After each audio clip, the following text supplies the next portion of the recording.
Assalamualaikum warahmatullahi wabarakatuh. Selamat sore semuanya. Pada kesempatan kali ini saya akan melanjutkan topik pembahasan kita.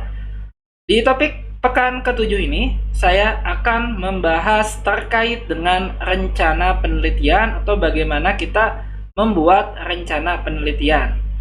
Di topik ini, saya bagi dua. Yang pertama adalah membuat rencana untuk melakukan penelitian secara umum, misalnya untuk melakukan internship atau magang, atau juga bisa untuk melanjutkan sekolah, misalnya ke jenjang ke jenjang S2, ataupun misalnya ke jenjang S3.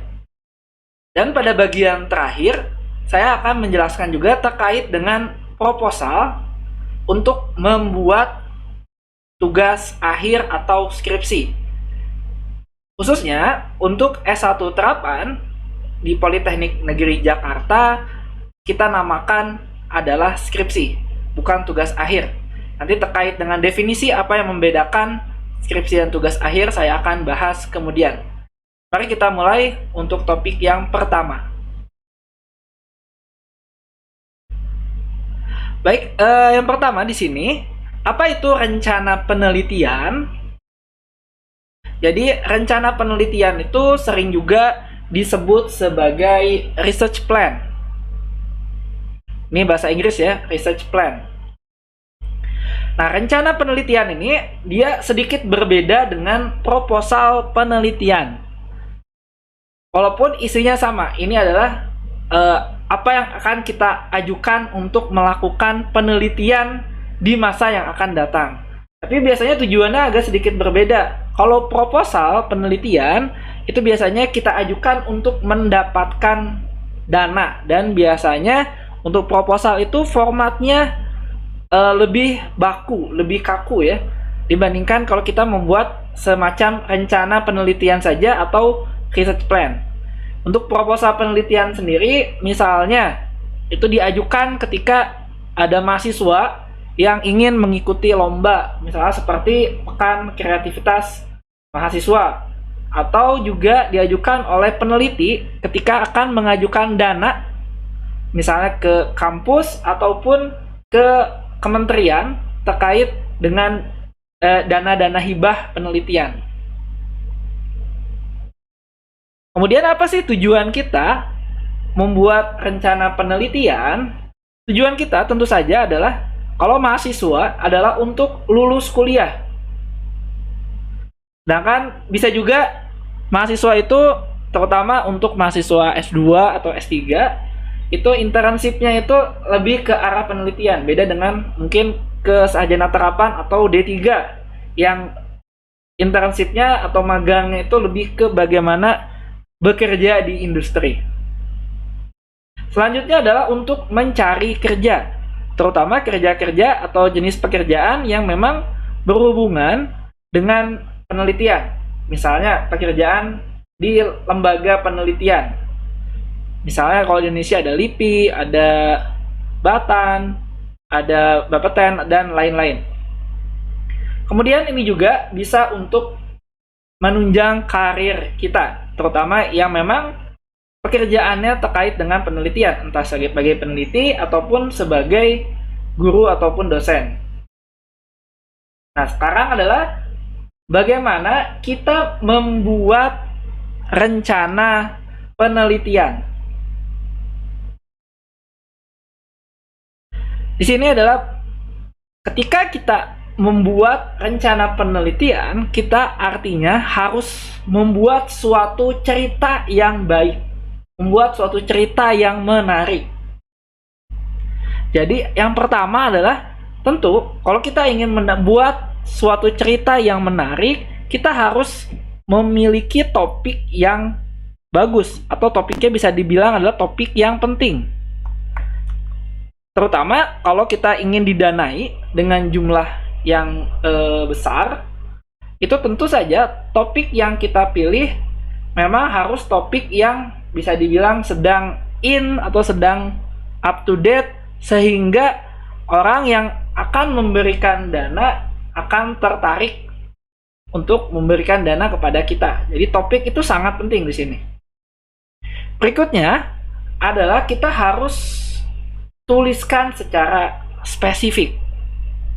Jadi bagaimana misalnya kita melakukan penelitiannya, kemudian apa sih yang mau kita dapatkan, itu kita harus tuliskan secara spesifik.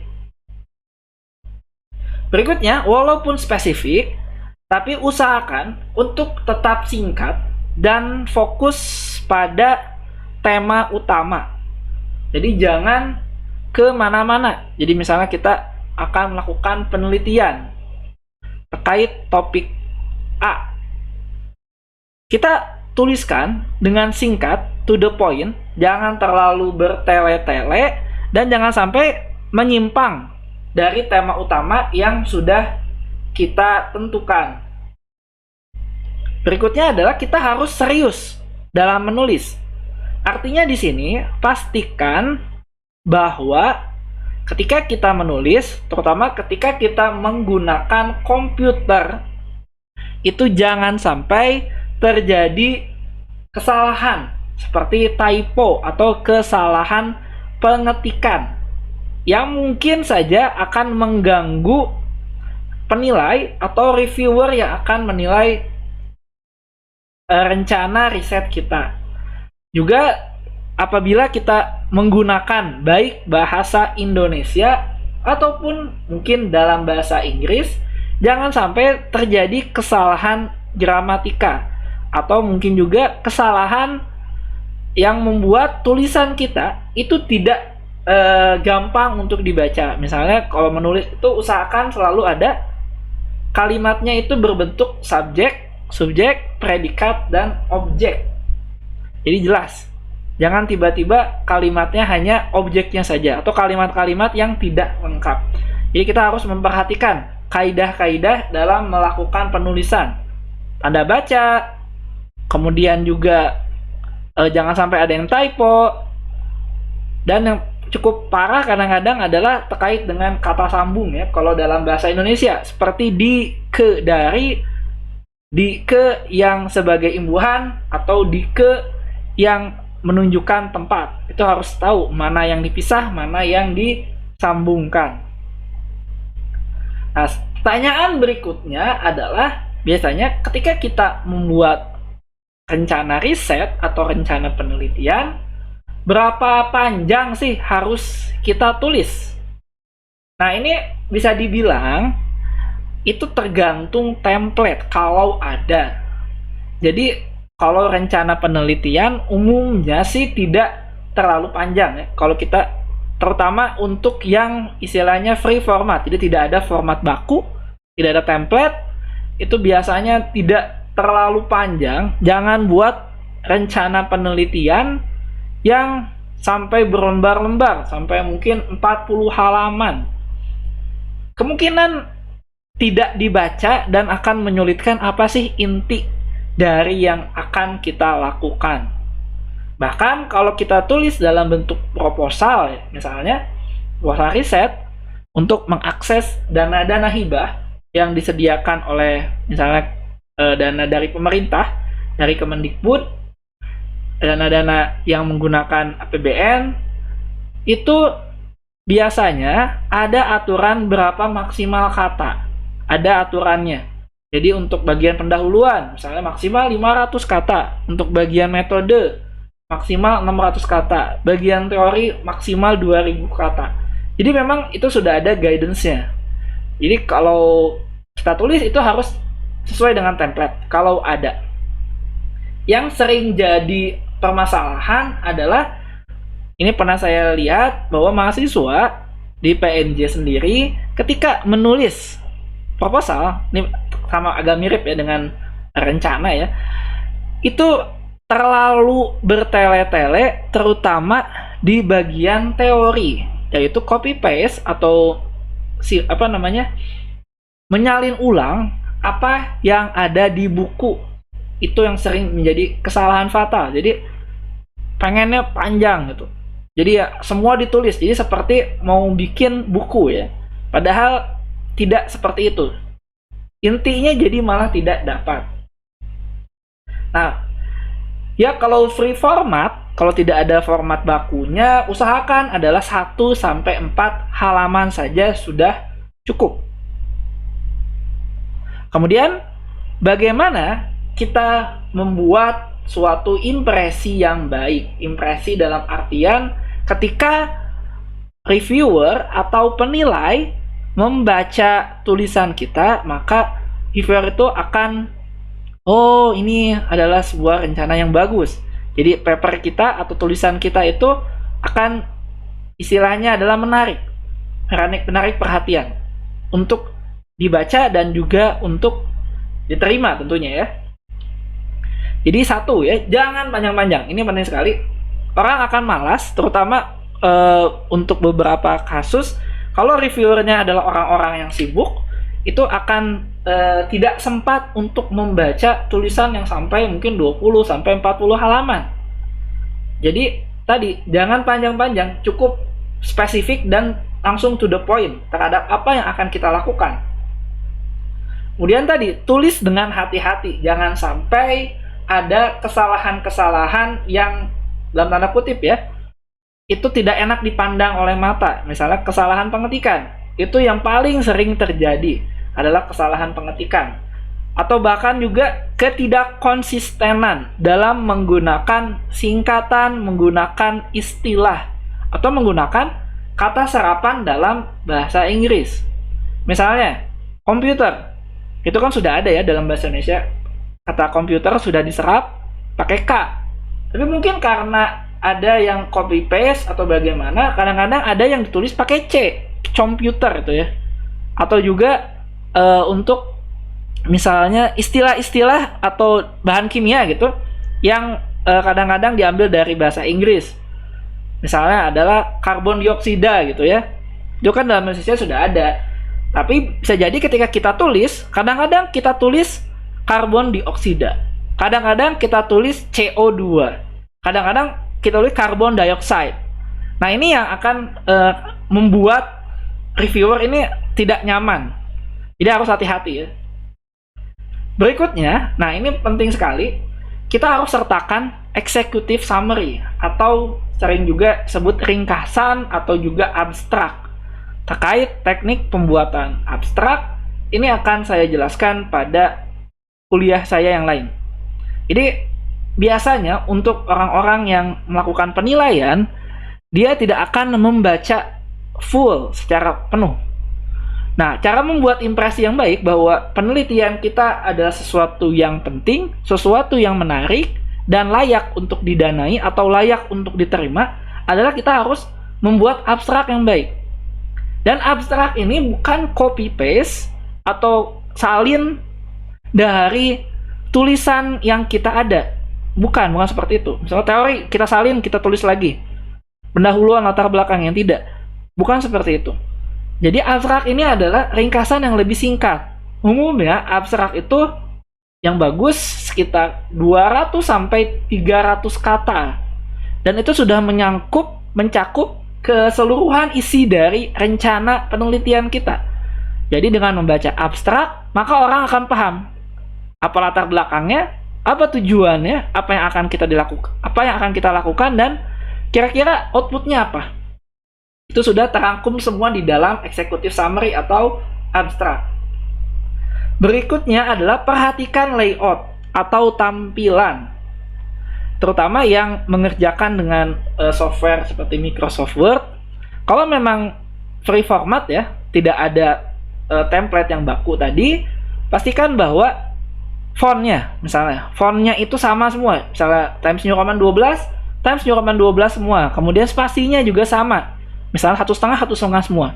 Misalnya jarak antar barisnya, misalnya tidak ada spasi gitu, tidak ada space kosong, usahakan sama semua. Kemudian apakah rata kiri atau rata kiri kanan itu juga perlu dilihat. Apakah ketika di awal paragraf itu ada yang menjorok atau tidak. Usahakan semuanya konsisten, tampilannya baik. Jangan sampai kok ini seolah-olah acak-acakan, membuatnya nggak niat. Berikutnya, ini penting juga, jika ada gambar, gunakanlah gambar yang baik. Artinya ketika di zoom, itu gambar itu tidak pecah atau tidak akan berubah ukuran. Jangan saran saya adalah untuk tidak menggunakan gambar kalau kita buat sendiri ya, itu dalam format JPG, karena biasanya JPG itu dia terkompres sehingga kadang-kadang buram ya, atau kadang-kadang nggak terlalu bagus. Kalau usahakan gambar itu di save itu dalam format PNG ekstensinya atau TIFF. Memang dia jadi lebih besar kalau secara file, tapi kualitas itu akan bagus apalagi kalau dibuat dalam bentuk PDF. Dan biasakan untuk tidak melakukan adalah print screen ke tulisan atau gambar di buku lain, karena biasanya akan pecah ketika kita konversi nanti PDF-nya. Itu tidak bagus. Jadi usahakan adalah gunakan gambar yang baik dari segi kualitas maupun juga dari sumber. Jangan sampai kita gunakan gambar yang sumbernya tidak jelas. Gunakanlah gambar yang kita buat sendiri, usahakan. Jangan istilahnya ngambil gambar orang lain. Berikutnya adalah fokus pada pekerjaan kita. Dalam artian di sini, ketika kita fokus pada pekerjaan, kita tampilkan itu adalah apa yang akan kita kerjakan, atau mungkin kalau ini adalah penelitian yang sudah dikerjakan sebelumnya, kita tunjukkan apa yang sudah berhasil kita dapat. Bukan fokus ke diri kita. Diri kita tuh artinya, oh saya ini orang yang hebat, saya sudah lulus doktor, saya sudah punya banyak paper, saya sudah begini capaian saya. Bukan seperti itu. Jadi rencana riset itu bukan seperti kita melamar pekerjaan, tapi kita kalau lamar pekerjaan kita harus istilahnya membanggakan diri kita dalam tanda kutip. Kan kalau kita membuat rencana penelitian, maka yang kita fokuskan adalah pada apa yang akan kita kerjakan. Selanjutnya adalah hindari kesalahan yang jelas. Tadi ya, ini paling sering adalah kesalahan terutama dalam hal typo atau kesalahan pengetikan. Dan yang berikutnya, ini penting sekali, jangan terlalu hype. Hype itu dalam artian gini, seolah-olah riset yang kita lakukan itu sangat bombastis, luar biasa. Wah, ini nggak ada yang mengerjakannya selain saya di seluruh dunia. Dan kalau ini berhasil, maka riset ini akan membawa kebahagiaan bagi seluruh umat manusia. Itu kan hype banget. Jadi jangan tuliskan apa adanya gitu. Jangan dilebih-lebihkan. Jadi hype itu jangan sampai kita terlalu melebih-lebihkan rencana riset yang akan kita lakukan. Nah, berikutnya terkait apa saja sih yang perlu ditulis. Tentu yang perlu ditulis yang pertama adalah pendahuluan. Nah, ini penting sekali. Jadi setelah reviewer membaca abstrak, biasanya dia masuk ke bab yang pertama, bagian yang pertama, yaitu terkait dengan pendahuluan. Ini akan ditulis motivasi dan latar belakang masalahnya apa. Kenapa sih kita melakukan riset ini? Latar belakang masalahnya apa? Jadi jangan bertele-tele kepada teori ya. Langsung tiba-tiba teori tentang ini. Atau mungkin terlalu jauh latar belakangnya. Tiba-tiba ngomongin Indonesia adalah negara kepulauan yang memiliki, itu terlalu jauh. Langsung aja, masalah yang dialami di Indonesia adalah ini, atau apa gitu. Di perusahaan adalah ini. Jangan ngomongin perusahaan ini adalah perusahaan yang bergerak di bidang ini. Kemudian menghasilkan produk ini. Itu terlalu panjang. Jadi fokuslah langsung kepada latar belakang masalahnya.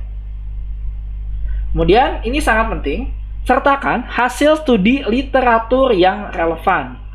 Itu tentu ketika kita membuat rencana penelitian, kita harus membuat atau mencari studi literatur. Nah, ini seperti kita mencari state of the art dari penelitian tersebut. Dan yang pasti adalah yang kita harus tulis adalah isi dari riset kita. Kita mau ngapain? Ya nggak mungkin nggak ada isinya ya. Kita mau ngapain sih? Kemudian metodenya seperti apa yang akan kita lakukan. Nah, itu dituliskan. Jangan sampai nggak dituliskan. Kalau memang perlu ditulis dananya, itu tulis dananya. Atau perlu juga ditulis timeline-nya, itu bisa dituliskan timeline-nya apa saja. Dan yang jangan lupa itu adalah tujuannya. Tujuannya kita mau ngapain, apa yang akan kita dapatkan dari riset ini, kita mau ngapain. Jadi harus jelas tujuannya dan hasilnya, apa sih yang ingin kita dapatkan sebenarnya gitu dari hasil ini. Itu yang sebaiknya ditulis. Dan tentu saja adalah tadi timeline-nya, bagaimana kita melakukan pekerjaan ini, selesainya sampai di mana. Dan tentunya kalau kita mau penelitian yang didanai, itu kadang-kadang kita perlu menuliskan kita akan rencana ini mempublikasikan karya kita di mana. Misalnya diseminarkan kah, atau mungkin juga di submit ke dalam jurnal nasional kah, atau jurnal internasional, itu perlu juga ditulis. Dan lain-lain. Ini adalah beberapa hal ya.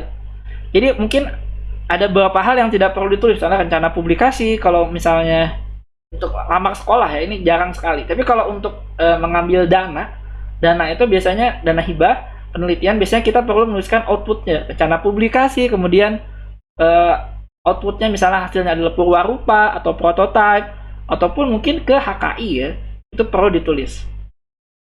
Baik, selanjutnya saya akan memberikan contoh terkait dengan rencana riset.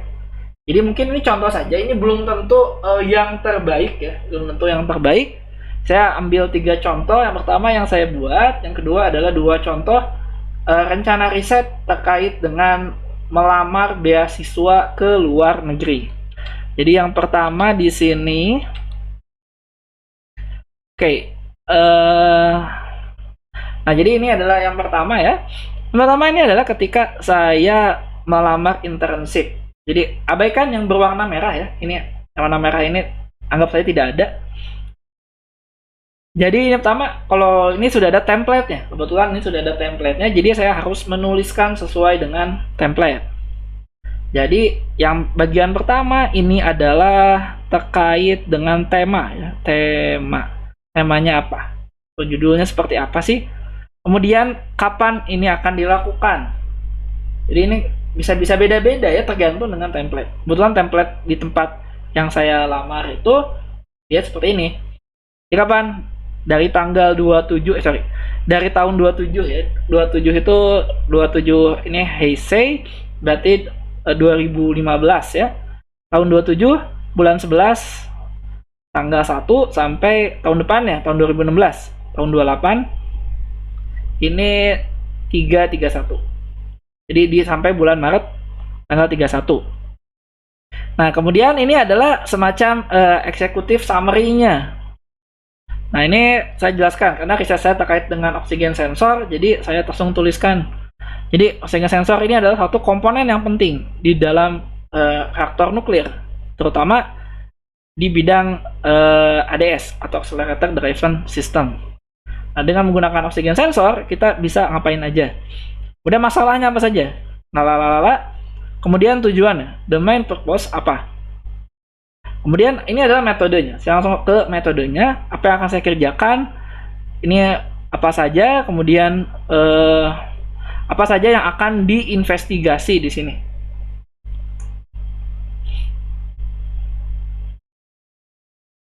Jadi ini apa yang akan saya kerjakan? Walaupun mungkin di kenyataannya ini tidak terlaksana semuanya. Nama juga rencana ya, saja berubah. Nah, kemudian ini apa sih yang ingin didapatkan di sini? Kebetulan diminta ya, apa saja sih yang akan dicari gitu, tulis. Nah, ini hubungan, ini diminta hubungannya antara rencana studi dengan temanya, tema yang ada. Jadi berhubungan apa enggak gitu ya, ini saya tuliskan. Kemudian ini dia minta timeline, ini timelinenya seperti apa ketika pengerjaan. Dan tentu saja yang penting adalah kita harus menuliskan referensi yang relevan terhadap rencana riset kita. Ini contoh rencana riset ketika saya mau melakukan internship.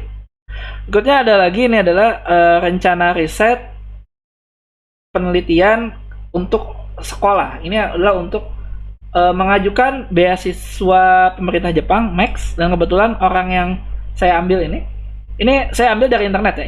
Jadi orang ini sudah secara sadar men-share rencana risetnya.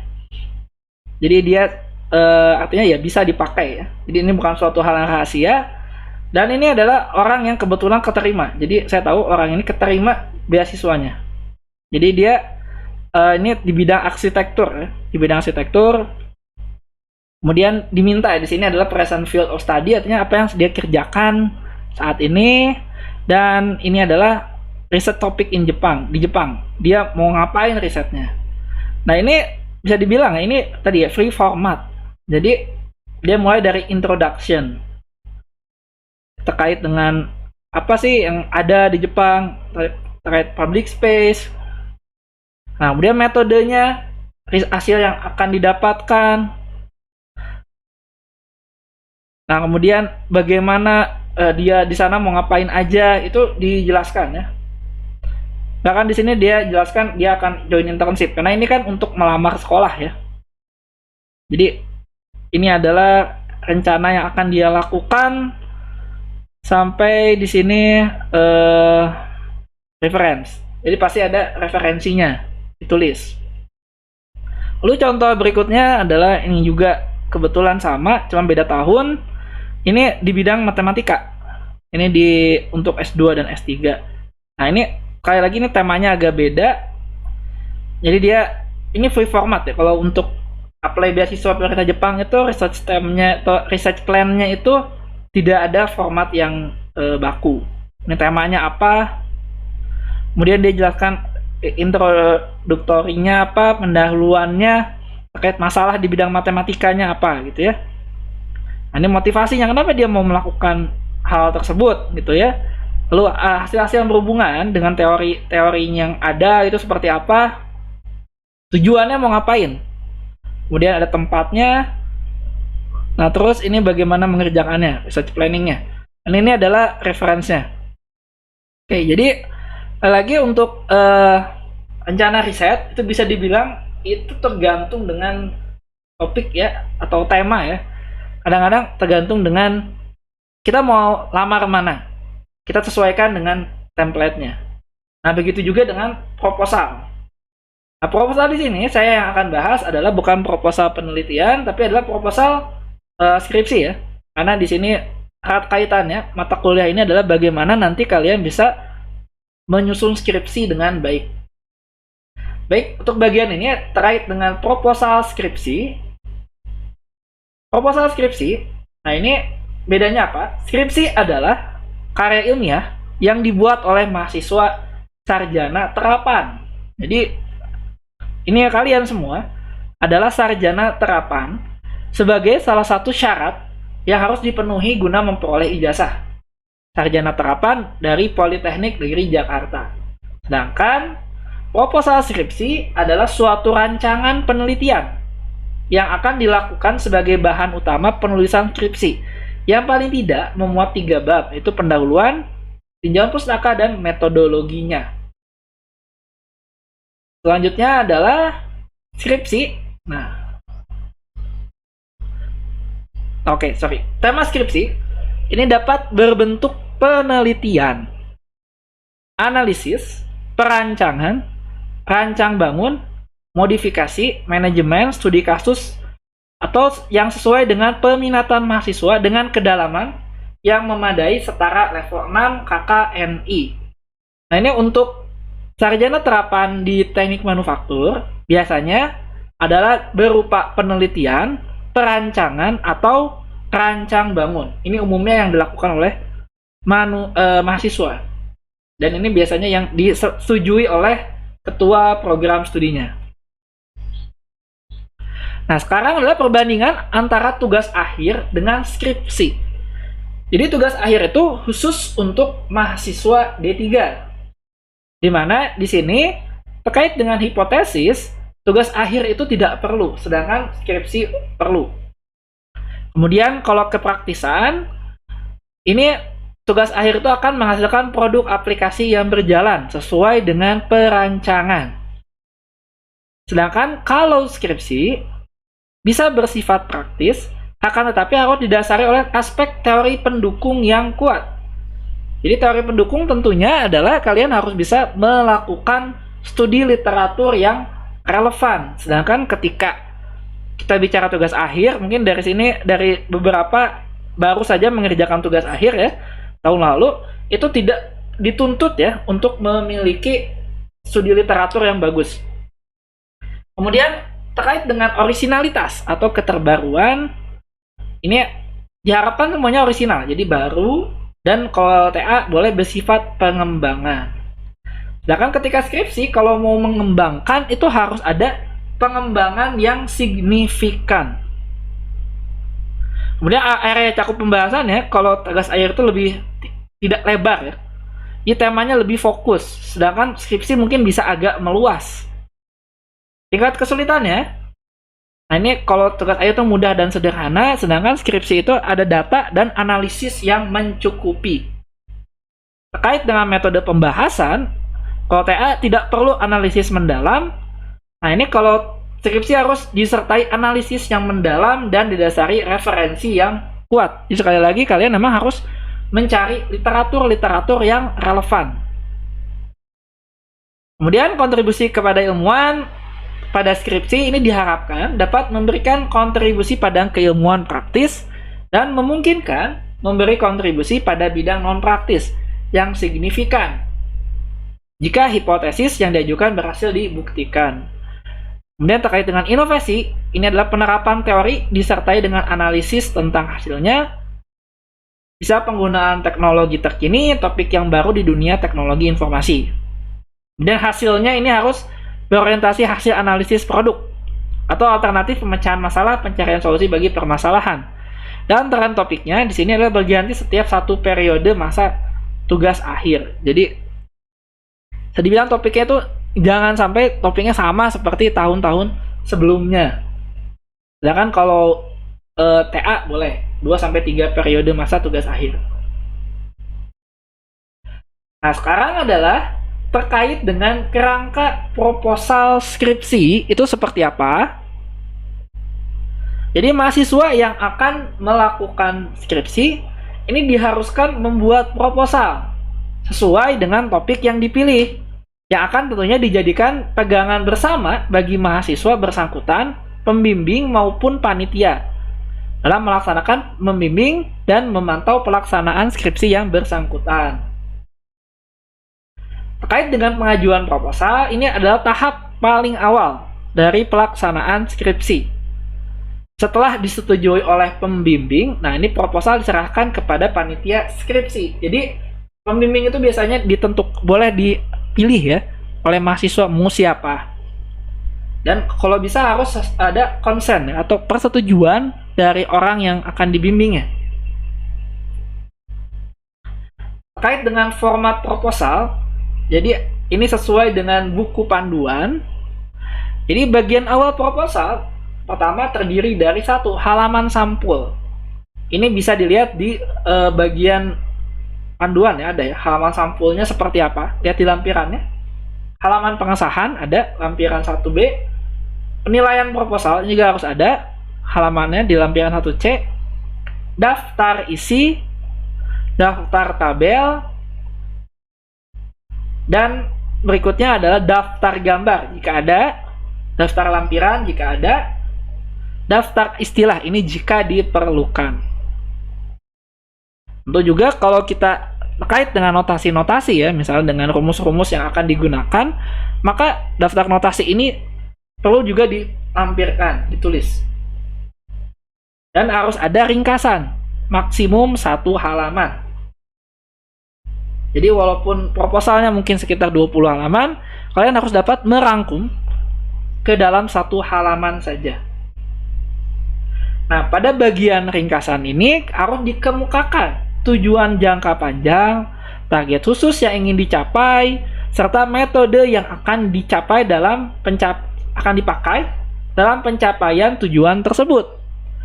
Ringkasan ini harus mampu menguraikan secara cermat dan singkat tentang rencana kegiatan yang diusulkan. Nah, format proposal untuk bagian isi, jadi bagian isi itu ada bab-babnya. Yang bagian pertama itu adalah bab 1. Jadi setelah bagian depan ya, ini adalah bagian isinya. Bab 1 pendahuluan. Isinya apa saja?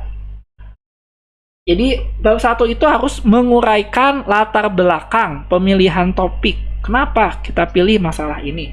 Rumusan masalah, tujuan umum dan khususnya, ruang lingkup penelitian dan pembatasan masalah, lokasi objek, garis besar metode penyelesaian, manfaat yang akan dapat, dan sistematika penulisan. Nah, untuk sistematikanya secara umum, standarnya ada beberapa subbab. Yang pertama adalah latar belakang. Nah, ini kembali lagi, ketika membuat latar belakang, fokuslah kepada masalah. Jangan terlalu umum, jangan terlalu general larinya. Kemudian kalian harus rumuskan masalah penelitiannya seperti apa. Tulisin. Biasanya bisa dalam bentuk pertanyaan atau dalam bentuk pernyataan. Kemudian terkait dengan pertanyaan penelitian. Nah, maaf ya, kalau ketika kita bilang rumusan masalah penelitian, artinya di sini kita tuliskan dalam bentuk pernyataan. Jadi ini dalam bentuk pernyataan. Karena ini pertanyaan, berarti jelasnya ini dalam bentuk pertanyaan. Dan yang perlu dilakukan adalah konsistensi. Jadi harus konsisten. Jadi kalau kita punya 2 masalah, artinya harus ada 2 tujuan. Kalau kita punya 3 masalah, harus ada 3 pertanyaan. 3 pertanyaan. Ini juga 3 pertanyaan. Setelah itu baru tujuan. Berarti harus ada 2 tujuan. Ini juga ada 3 tujuan. Dia harus konsisten. Tujuannya itu harus sesuai dengan masalah yang ingin kita selesaikan.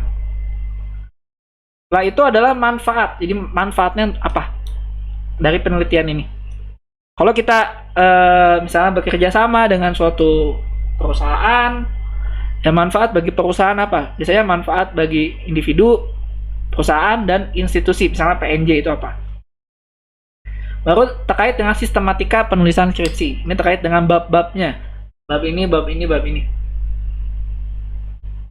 Lalu setelah kita bab 1 pendahuluan, kita masuk ke bab 2. Nah, bab 2 ini adalah tinjauan pustaka. Nah, ini penting nih. Tinjauan pustaka ini adalah memaparkan rangkuman kritis atas pustaka. Nah, saya garisin bawahi menunjang penyusunan penelitian. Saya kotakin biar jelas. Menunjang penyusunan penelitian. Jadi sesuatu yang tidak menunjang atau sesuatu yang terlalu umum atau sesuatu yang ya hanya sekedar pengetahuan biar panjang saja, itu jangan ditulis. Benar-benar yang menunjang. Sekali lagi, kalian membuat skripsi, bukan membuat buku teks.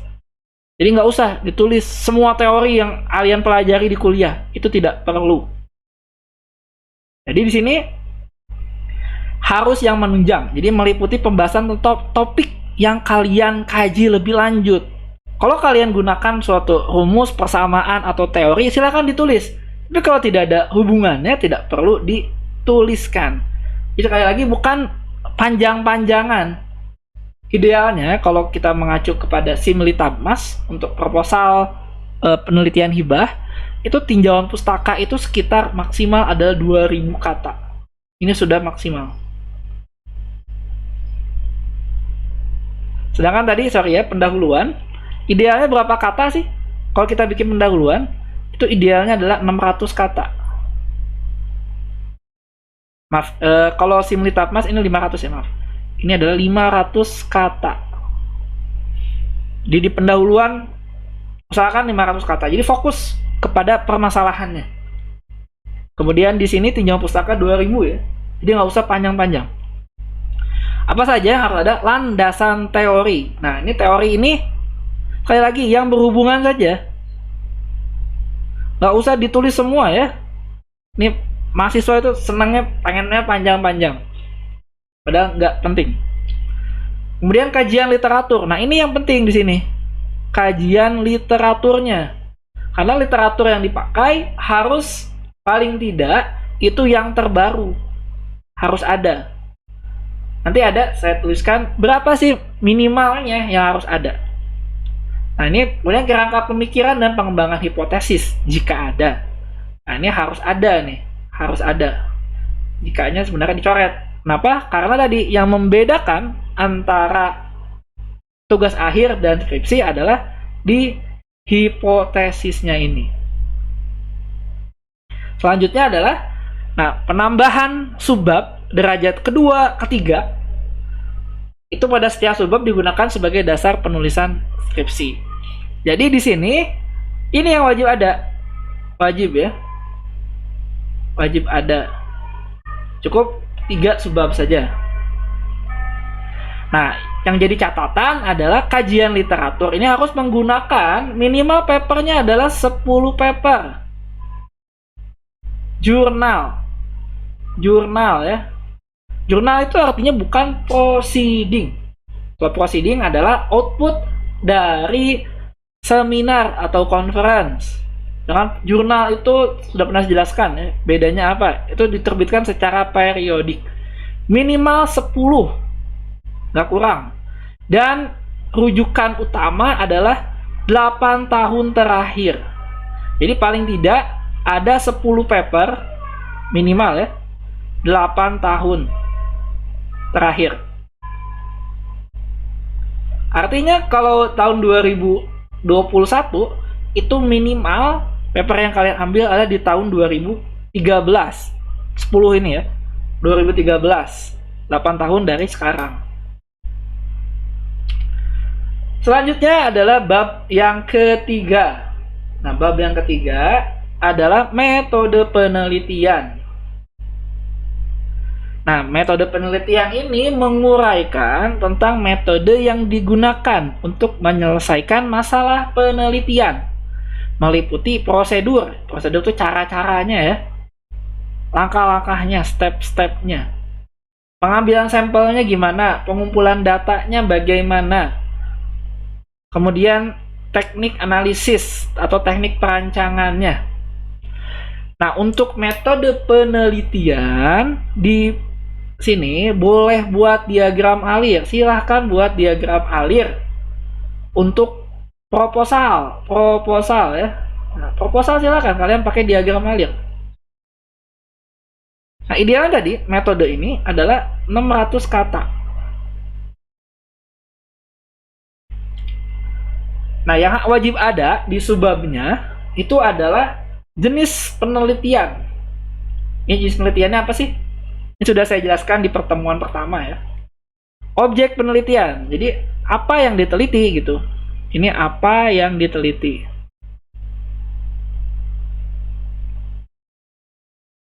Kemudian tentu saja adalah metode pengambilan sampel. Kalau kalian ngambil sampel ya, metodenya seperti apa? Survei kah? Atau apa gitu ya? Ini metodenya seperti apa? Jenis dan sumber data. Datanya apa? Data primer kah? Data sekunder kah? Ini harus jelas. Dan sumbernya diambil dari mana gitu. Kemudian metode pengumpulan datanya. Bagaimana kalian mengambil data ya? Bagaimana kalian mengambil datanya? Bagaimana kalian mengukur di sini? Kemudian metode analisis data. Bagaimana analisis data ini dilakukan? Caranya pakai cara apa? Kalau pakai statistik seperti apa? Nah, yang terakhir adalah bagian biaya dan jadwal kegiatan, bab 4. Nah, ini menguraikan anggaran untuk mengerjakan tugas akhir atau skripsi dan jadwal kegiatan untuk menyelesaikannya. Untuk anggaran, silahkan ajukan adalah peralatan penunjang. Dituliskan sesuai dengan kebutuhan, bahan habis pakai, perjalanan, kalau ada perjalanan ke mana, tujuannya apa, dan lain-lain. Dan di PNJ sendiri ada yang namanya BTAM. Ini adalah bantuan tugas akhir mahasiswa. Ini bisa diajukan oleh D3, S1 terapan, ataupun magister terapan. Nah, kalian ini bisa apply S1 terapan bantuan tugas akhir mahasiswa. Biasanya pengumuman ini ada di sekitar bulan April ya, bulan-bulan ini. Jadi ketika kalian butuh dana itu bisa mengajukan bantuan tugas akhir mahasiswa. Tapi syaratnya adalah harus sudah punya pembimbing. Ada pembimbing yang menandatanganinya. Berikutnya jadwal kegiatan. Nah, ini berisi urutan kegiatan pembuatan tugas akhir atau skripsi.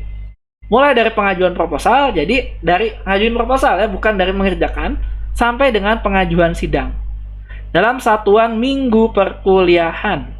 Jadi, misalnya bulan sidangnya ya, saya kurang tahu, mungkin kalian itu di bulan awal-awal Oktober atau November itu ya, itu akan ada sidang proposal. Artinya dari sana lah timeline itu dimulai. Dan format minggu perkuliahan itu artinya kalau bulan Oktober atau setiap bulan aja, misal bulan Oktober, bulan 10 gitu ya, tahun 2021 misalnya mulainya, itu kalian bagi ke dalam 4 minggu. Minggu 1, minggu 2, minggu 3, minggu 4. Itu formatnya itu nanti bisa dilihat di buku panduan yang akan saya share juga di e-learning. Jadi silakan dicek. Dan yang bagian akhir adalah terdiri dari daftar pustaka. Ini penting. Lampiran jika ada. Lampiran yang wajib itu adalah biodata ya, biodata mahasiswa. Silakan mengacu kepada format yang ada di lampiran D. Ini bisa dilihat di buku panduan. Nah, format penulisan daftar pustaka sendiri, sekali lagi, silakan lihat di buku panduan. Lihat penulisannya seperti apa. Sesuaikan dan kalian bisa gunakan bantuan software, seperti software Mendeley. Baik, itu saja yang bisa saya sampaikan pada pertemuan kali ini. Terima kasih, sampai jumpa ke pertemuan kita minggu depan.